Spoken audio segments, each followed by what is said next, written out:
Hey everybody! You might be asking, where have you been? Like, you just left for 10 months. Well, one, I have ADHD. I did not keep track of time. I am so sorry. And, school was kind of beating my ass. So, you gotta do what you gotta do. But now I am finally back with a video that I've wanted to do, right as soon as I recorded my webtoon one almost 2 years ago. That sounds insane to say. But this one has definitely been a very long time coming because if you don't know me, I really do enjoy character design. I love designing characters. I love humanizing things. If you give me a chance to design something, I will probably get into whatever thing that you're trying to get me into. Just let me put outfits on characters and I am good.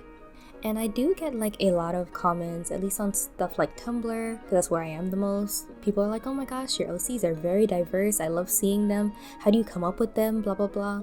So I thought I would do a video just showing my process, some tips and tricks, things to try. I've watched a lot of other character design videos because I did not want to go over the same things that everybody else has already talked about. 9 times out of 10, they're already talking about shape language and color theory and circle mean happy, triangle mean, square mean, dependable. Like, we've done it already, we've seen it a zillion billion times. So I thought I would come and talk about some things that I haven't really seen. Most of it will just be me giving you tips. A lot of it isn't like, don't do this, but there is one part here where I just have to get it off my chest that I'm tired of seeing it. But most of it will just be me just like trying to help you guys diversify your OCs, put you out of your comfort zone with OCs to try new things, because I know it can be hard too. I literally did not do this many like art studies until I had OCs. The OCs come first for me, and then like me trying to figure out how to draw them well and how to represent them well comes after. But without further ado, here is my video called How I Make Diverse Characters and Designs. Part 1. Women and men are way more alike than you think. This part was the hardest part to write for some reason. I was having such a hard time being very concise in what I was trying to say and like get somewhere, I guess. But while writing this, I actually came across the perfect post on Tumblr, which it is captioned, point of view, you're 12 and you're looking up an art tutorial for the first time and are about to internalize some deeply flawed information about human anatomy. The person who created it is Berg3Man on Tumblr. Seems like they've deactivated, but I still would like to give them credit. But here are their 2 pictures. I will read them for you. Girly girl. Like this, like an hourglass. Soft, cute, curvy, hips, tits, big boobies, titties. And then on the male side is hunk, mean man, use this, the little triangle. Muscles, no hips, all men have 0% body fat. And then we go to the male and female faces and it's like, woof. Big eyes, eyelashes, round face, luscious lips, if possible, no nose at all. Adult man. Tiny eyes, men don't have eyelashes. The more edges and corners, the better. No lips, men can have noses. And again, this is exactly what I was trying to encapsulate in like the paragraphs and paragraphs I kept writing. So I felt like it would just be way easier for me to like talk about these with the pictures up on screen. And then I'm sure everyone has also seen this image and where you have a male orc, a male troll, a male demon, and they're all like, they look different, they're built, they have a gut, they got horns, and then when you come to the female versions of them, it's just like woman red. How do I make sure my character designs are not as stifled, I guess I would say? It's literally just remember that women and men are more alike than you think. If you want to make a man with huge shoulders, women also have huge shoulders. Women also can be built like Doritos. Men can also have hips and cheeks and thighs. Women can also have none of that. Do not be scared of making a woman quote unquote masculine just because you didn't like give her 75-inch hips or whatever. Remember that giving someone a quote unquote feminine or masculine trait does not make them feminine or masculine. Do you understand what I'm saying? Like, if you made a woman flat-chested and that's a quote-unquote masculine trait, that doesn't mean that she's just entirely masculine now. You don't have to like make sure your character has every single trait to make sure that they're a woman, because it ultimately doesn't matter. And you're going to have a very limited amount of bodies if you're like too caught up on the does this make my character look extremely feminine because she's a woman? Does this make my character look extremely masculine because he's a man? You can just mix and match traits, and you can still be a woman or be a man or whatever. Again, put some muscles on both genders. Women also work out. Women also get jacked, and I really mean jacked, like 0% body fat jacked. Women can be buff as all hell, and so can men. They can also both not have muscles, just be skinny. Men also are skinny. Put fat on them if you want to. Put fat and muscle. And yes, women can have big muscly guts, if that's what they desire. If you're going to put noses on men, make sure women also have noses. Women can have small eyes. Men can have eyelashes. And again, none of this makes them not a male character or not a female character for having one singular trait that is quote-unquote not feminine or not masculine. Put body hair on people. Everyone has body hair. They came free with your endocrine system. These traits, I think, is what I'm trying to say, is that none of them are masculine or feminine. They are pretty much just traits. You putting body hair on a woman doesn't suddenly mean that she is trying to be masculine presenting or that she is now a man. Everybody has it. My synopsis of this whole thing is just like, if you're doing it for one, do it for the other. And you might go, hey, but if I do this, people might not know that she's like a woman off the bat. And it's like, yeah, that happens in real life too sometimes. Like, that's what I mean. I think we're boxing ourselves in with these masculine feminine traits, especially with these little tutorials that are just teaching you to draw these two distinct body types, and that is it. And that's like the epitome of being male or female, is just this one singular body type, and anything that deviates is weird. And just a small sidebar, because I don't really know where to put this, but even with like furry and anthropomorphic characters, they also are kind of hit by the men and women are totally different bug. Like, let's say with Sonic characters, Sonic is completely butt-ass naked, but then Amy has to wear a dress for some reason. And I feel like every female character is just human woman light, while men are able to be like fat or small and childish or whatever. All women are like clothed. It's a little bit weird when their counterparts are again booty butt ass naked. Everyone should be able to be naked. Normal style, okay? Normal style. And I know we can't put everything on our characters, because sometimes our characters need to tell a specific story, but at the same time, your characters don't have to tell any story at all, at least through their looks. But that actually brings me to my second point. Part 2. Watch your visual shorthands. I do not think visual shorthands are terrible, but I feel like when it comes to at least even like more realistic characters, like outside of like children's cartoons, you know, it can be like a little, I guess I could call it lazy, or maybe just too on nose, as more realistic characters will need more subtle things in their design, you know? One that I saw a lot of other people talk about in their videos was just like, when people have a nerd character, they'll give them glasses to like, again, as visual shorthand that they are a nerd. And like, people just have glasses because they can't see. Glasses don't correlate to intelligence or IQ level or anything. Another one that I thought of personally was that like, people see tattoos as like, oh, you must be thug or street or like punk or goth or something, like some sort of alternative edgy person. And it's like, people just have tattoos because they like tattoos. Hell, people even like piercings just because they like piercings. Especially with tattoos in general. Like, even like the most normal people in my family have tattoos. My uncle has a tattoo of his kids' names. My aunt has a tattoo of the Jamaican flag. Again, they are just very normal people working their 9-to-5s, being an accountant or whatever. They're not alternative in the slightest. And again, while visual shorthand can be very useful, sometimes if you use it maybe too heavily, you could either bog down like a very good design and make it kind of generic, or it could like slip into stereotype territory. And I would like to talk a little bit about that specifically. There's one thing that's really weighing on my mind that I would like to talk about, and that is the visual shorthand of dark skin kind of being like correlating to evilness or darkness or aggressiveness. And I will give you 3 whole examples. In Shugo Kiara, the main girl has 4 eggs. 3 are good, in the beginning and one is bad. Do you want to guess what the bad egg's skin color is? That's right, brown. And at the end of the anime, when she is purified and she becomes good with all the other eggs, she no longer has melanin. And I caught that as a kid, and it just kind of made me roll my eyes and kind of just, eh.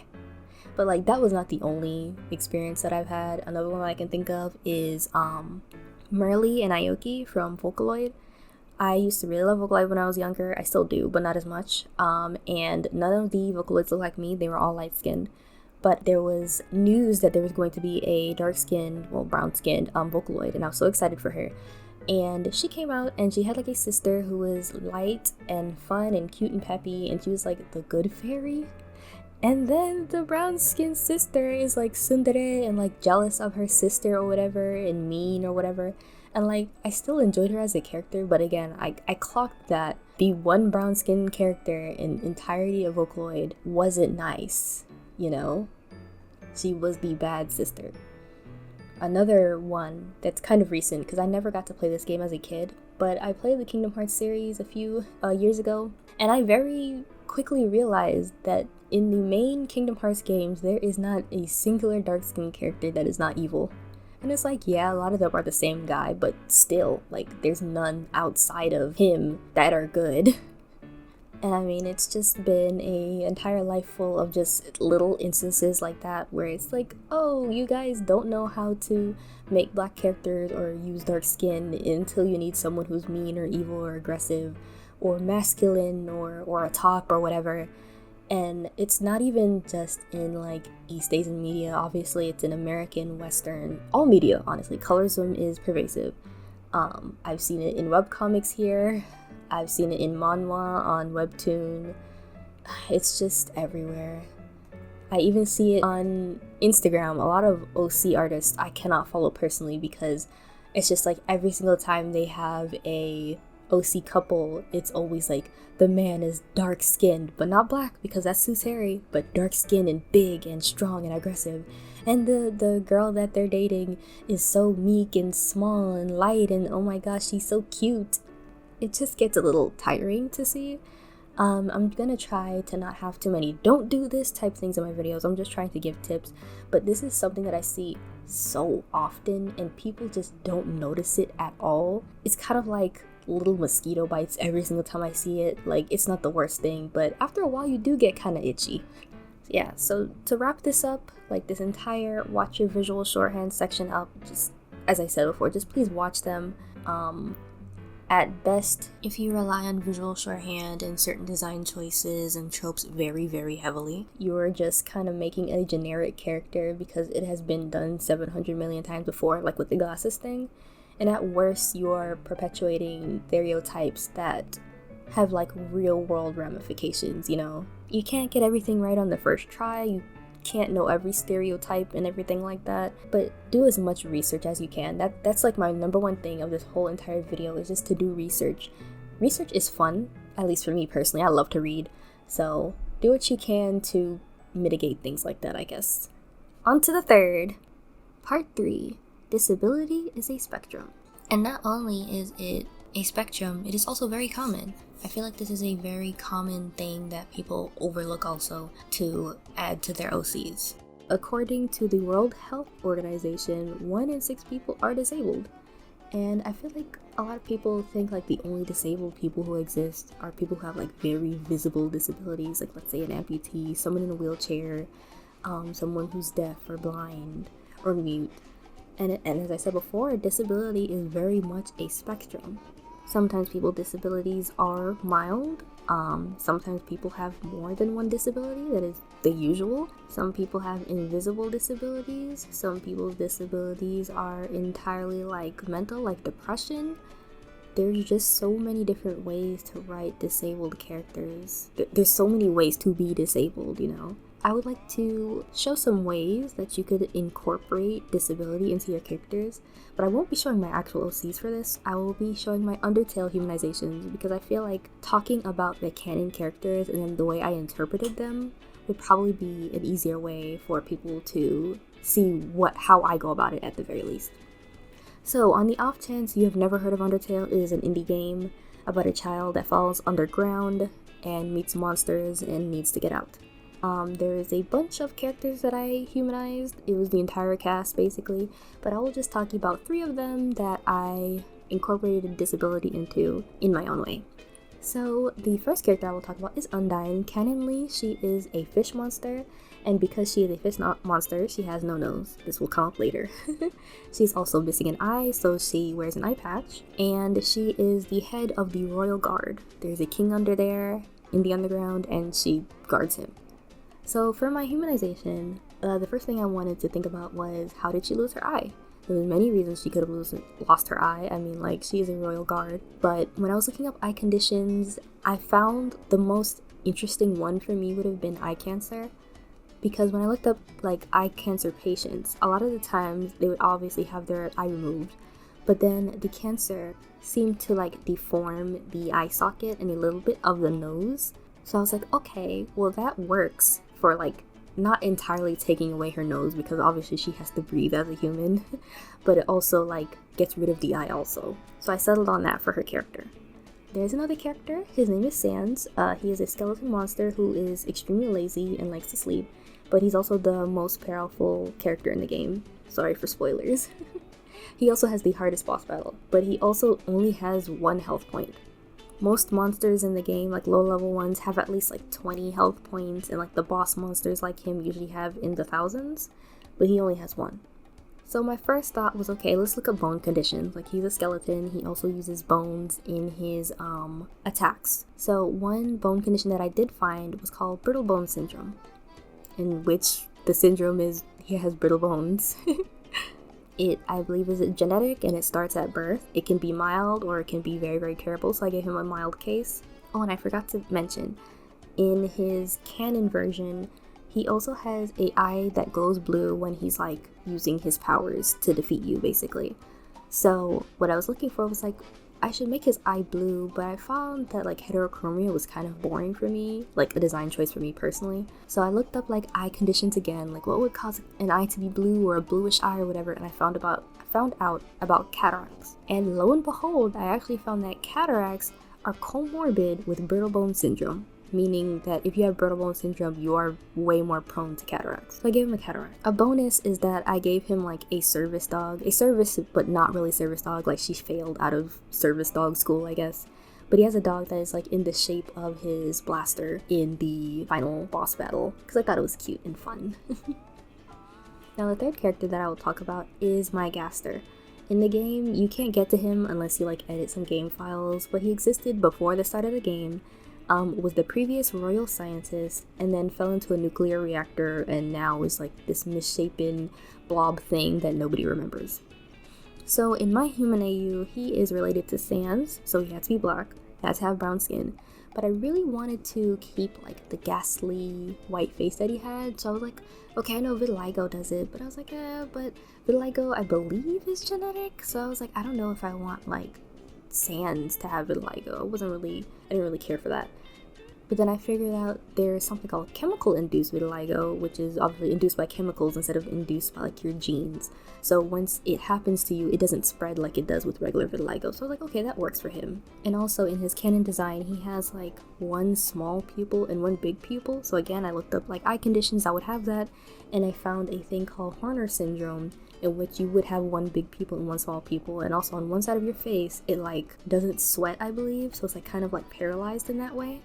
And I thought that worked with, like, him always, like, messing up in the lab and, you know, being disabled from his time being, like, a big scientist and things going wrong. So there you go, 3 characters, 3 ways that I just, like, incorporated disability into their character design. Again, you can use this video for humanizations or for your own OCs, do whatever you'd like, but I just thought I would just, you know, explain at least some of my thought process behind designs that I do. I do have a few other things that you could maybe put on your OCs. Not everything here is specifically a disability, but I thought it would slot nicely into this section.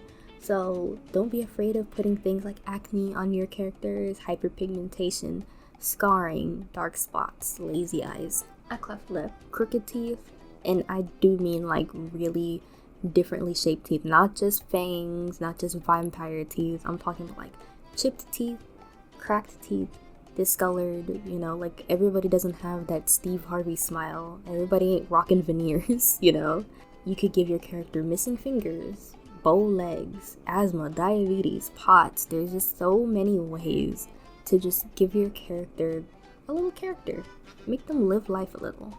Again, 1 in 6 people are disabled, and it definitely helps your characters feel more real, more like they lived life, they feel lived in, And also, don't be afraid if giving your character a disability makes them not able to do things. I know that feels like such a silly thing to say, but like when I first had made my character Cam, she's blind, she uses a white cane, and I kind of realized how much she couldn't do with her boyfriend. And I almost gave up and was like, if I made her like deaf, then she could like do a lot more with him. And I was like, no, I have to put in the work to understand how she navigates life, how she gets around, what her and a loved one can do, or her and her partner can do. Like, I have to put in the work. And I've been doing my best trying to do that.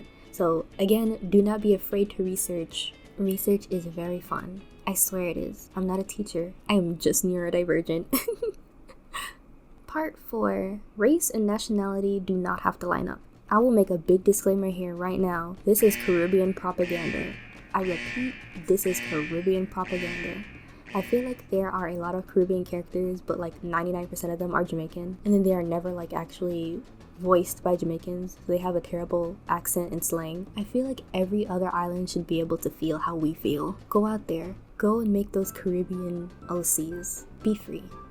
Anyway, what I mean by race and nationality don't have to line up is I will use some of my OCs as example again, in that my character Naomi, she is Asian, but she's not from Asia.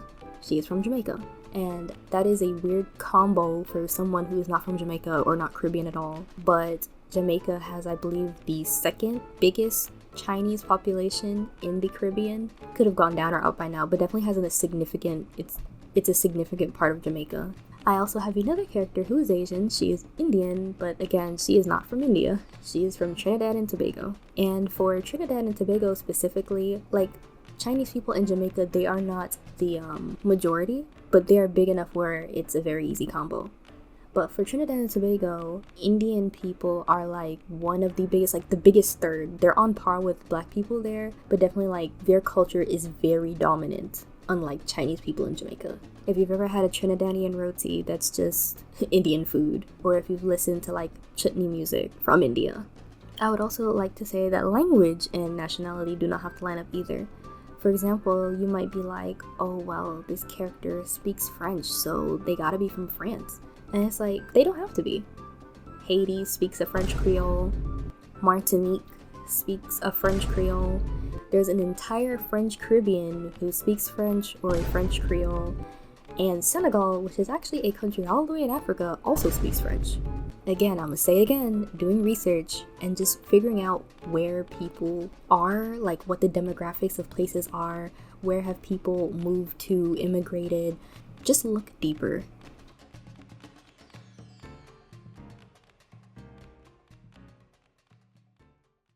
Okay, so you've made it to the end of my video and you're probably like, okay, you've given me a lot to think about, but where do I start with any of this?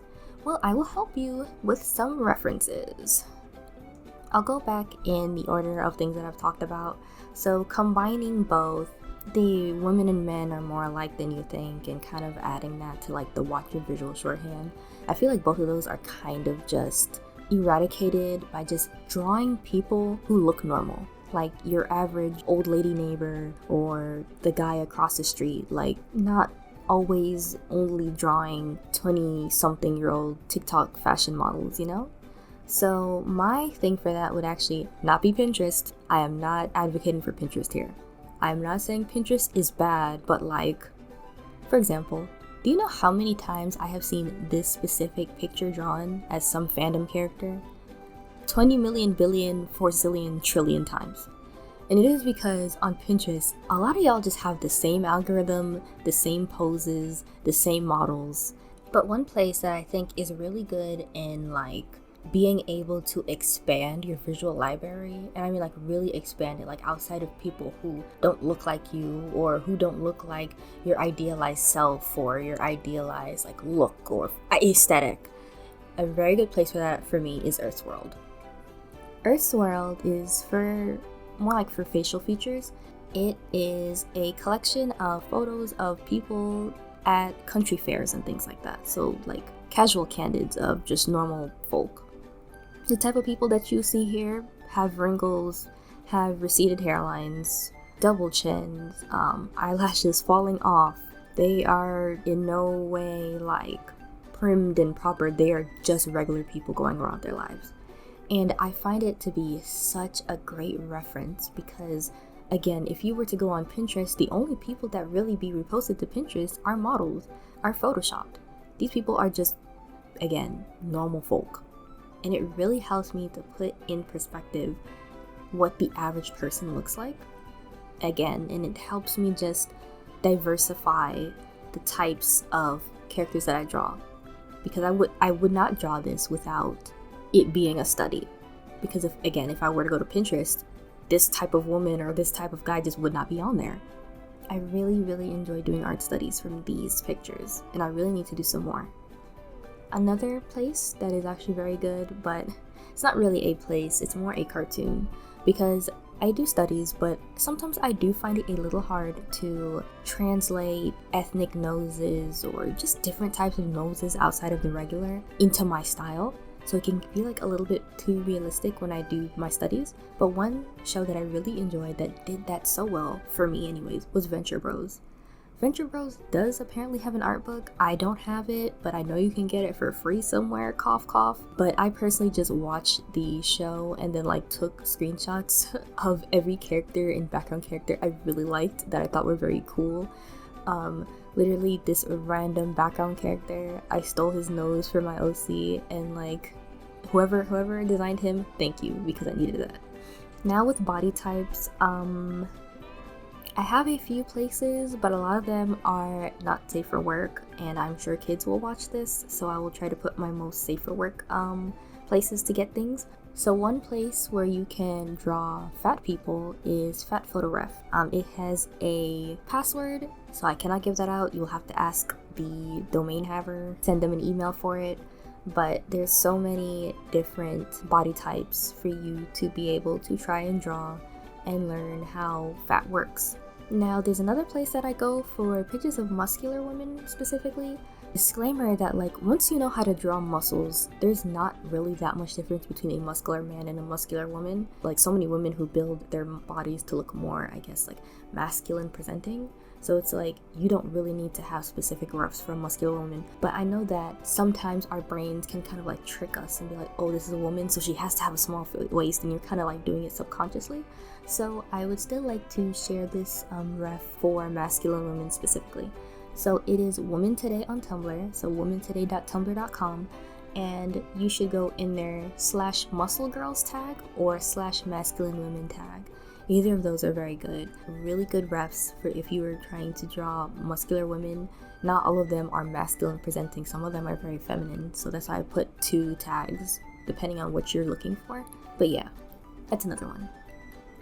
And then just in general, I think that the gesture study things online are pretty good depending where you go. One that I like to use is Line of Action.